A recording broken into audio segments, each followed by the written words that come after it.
Hello friends, बात 10 अप्रैल 1912 की है। इंग्लैंड के साउथहैम्पटन नाम के शहर से रिचर्ड एक शिप पर ट्रैवल पर निकलते हैं। वो शिप कहा जाता है अनसिंकेबल था। वो अपनी वाइफ को एक लेटर लिखते हैं और एसएस सिटी न्यूयॉर्क कोलेशन के बारे में बताते हैं। My dearest Sal, we got away yesterday after lot of trouble. वो नहीं जानते थे कि महज 4 दिन के अंदर उनका पेन और वो शिप जिस पर वो सवार है नॉर्थ अटलांटिक की गहराइयों में खो जाएगा। क्या ये इत्तेफाक है जो रिचर्ड के साथ हुआ? अगर आप अब तक नहीं समझे तो मिस्टर रिचर्ड गाडे टाइटैनिक पर यात्रा कर रहे थे। 14 अप्रैल 1912 वो शिप हमेशा के लिए डूब गया और साथ ही डूब गए सीक्रेट्स और ट्रेजर कहीं गहराई में। 1985 का समय था जब फाइनली ये डूबा जहाज खोजा गया। ये संभव हुआ सोनार टेक्नोलॉजी की मदद से। तब से अब तक हज़ारों आइटम्स रिकवर किए जा चुके हैं जो या तो म्यूज़ियम में डिस्प्लेड हैं या उनका ऑक्शन हो चुका है। ज्वेलरी, लाइफ जैकेट, शिप का रेस्ट्रॉ की प्लेट्स, कारपेट का सैंपल, इन सब चीज़ों ने पब्लिक का ध्यान खींचा। साइंटिस्ट कई तरह की स्ट्रैटेजी पर भी काम कर चुके हैं टाइटैनिक को ऊपर लाने के लिए, जिससे पानी में ये डैमेज ना हो। कुछ ने बोला रैकेज को पिंक बॉल से भर दो जिससे वो पानी पर तैरने लगे। कुछ ने बोला इसमें 1,80,000 टन वैसलीन इंजेक्ट कर दो। एक आइडिया था 4.5 लाख टन लिक्विड नाइट्रोजन से एक आइसबर्ग में इसको ट्रैप कर दो और ये सरफेस पर आ जाएगा। बट ये सारे आइडियाज़ धरे के धरे रह गए क्योंकि टाइटैनिक अब बहुत फ्रेजाइल हो चुका था। टाइटैनिक सबसे इंटरेस्टिंग शिप है जो समुंदर की गहराई में समाया है, लेकिन डीप सी डाइवर्स के पास और भी इंटरेस्टिंग स्टोरी है। प्लेन्स भी समुंदर की गहराई में अपनी जगह बना पाने में सफल हुए हैं। ओआव हवाई के डीप सी डाइवर्स टकराए F4U कॉर्सेयर से। ये शायद 1946 में फ्यूल ख़त्म हो जाने के कारण क्रैश कर गया था। और गहराई में जाने पर हमें स्टैच्यूज़ भी मिलते हैं, जैसे इटली के नेपल्स के कोस्ट पर रूइंस मिलते हैं एंशिएंट रोमन सिटी बाया के। अंडर वाटर स्टैच्यूज़ नायाब कारीगरी का नमूना है।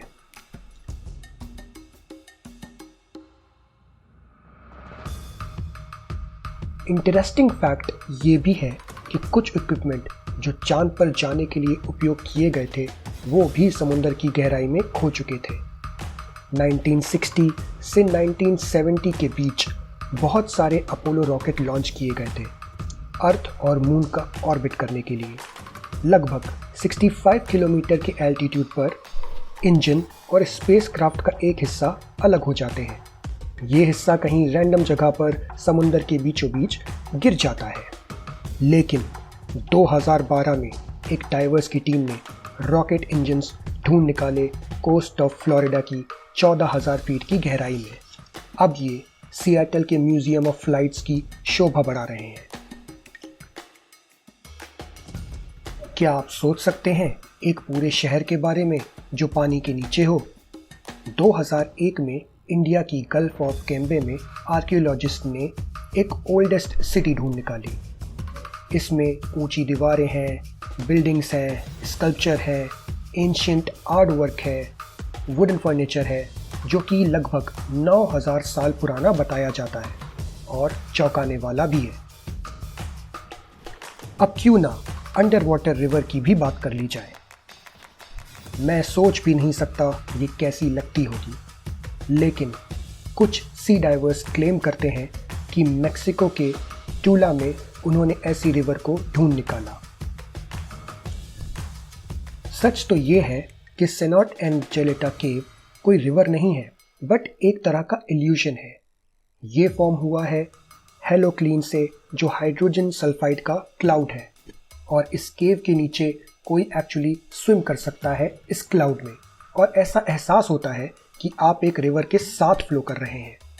पानी के नीचे मिलने वाली चीज़ें सिर्फ ऑब्जेक्ट्स ही नहीं हैं, कभी कभी कुछ डरावने सी क्रिएचर्स भी मिल जाते हैं, जैसे कि एक जेलीफिश। ये जेलीफिश, जिसको लायंस मेन जेलीफिश कहा जाता है, अपनी स्पीशीज का सबसे बड़ा क्रिएचर है और ये मिलती है सिर्फ आर्कटिक और अटलांटिक के नॉर्दर्न हिस्से की गहराइयों में। आपकी नज़रों से ये कभी मिस नहीं हो सकती क्योंकि इसकी लंबाई लगभग 120 फीट होती है। डीप सी डाइविंग की बात हो और ट्रेजर की बात ना हो, ये तो हो ही नहीं सकता। एक डाइवर था, इतना लकी कि उसको जैकपॉट ही हाथ लग गया। $1 मिलियन का ट्रेजर मिला। ये बात है 2015 की। ये डाइवर यूएसए के फ्लोरिडा के बीच पर और उसको मिल जाते हैं 51 गोल्ड कॉइन्स, 40 फीट की गोल्ड चेन और एक कॉइन जिसमें king of Spain Philip V की कार्विंग्स थी। डाइवर्स को ट्रेजर ही नहीं, कभी कभी पायरेट शिप्स भी हाथ लग जाते हैं। ऐसा ही एक पायरेट शिप 2015 में कोस्ट ऑफ कोलंबिया में मिला था और ये शिप 18th सेंचुरी का कहा जाता है। इस शिप की कीमत लगभग 4 बिलियन से 17 बिलियन के बीच आंकी जाती है। वो इसलिए क्योंकि ये शिप प्रीशियस स्टोन्स, गोल्ड और वैल्यूएबल आइटम से भरा हुआ है। कंप्यूटर्स शायद आखिरी चीज़ होंगी जिसको हम समुंदर में मिलने की उम्मीद रखते हो। ये कोई रेगुलर कंप्यूटर नहीं है बल्कि प्राचीन है। ये 1901 के बीच एक शिपरेक में मिला था, ग्रीस के आइलैंड के पास। रिसर्चर्स मानते हैं कि ये एक तरह का कंप्यूटर था जो एस्ट्रोनॉमिकल इवेंट्स को प्रिडिक्ट करता था, जैसे कि सूर्य ग्रहण, चंद्र ग्रहण।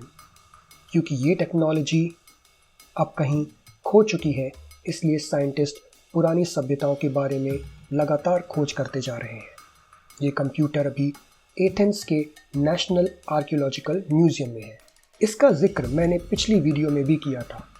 अब आते हैं इस वीडियो के सबसे रोचक लोकेशन पर, मारियाना ट्रेंच।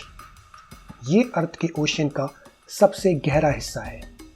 हम एग्जैक्टली तो नहीं बोल सकते कि ये कितना गहरा है, लेकिन ये लगभग 11 किलोमीटर गहरा हो सकता है और यूएसए के ग्रैंड कैनियन से 5 गुना लंबा।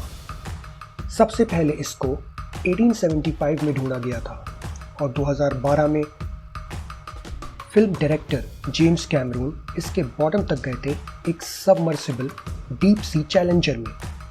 कुछ सबसे अनोखे जीव भी इसी एरिया में मिलते हैं, जिसको लेस मैरियानास भी कहते हैं, जो कि Spanish queen Mariana of Austria से जुड़ा है। आज के लिए बस इतना ही।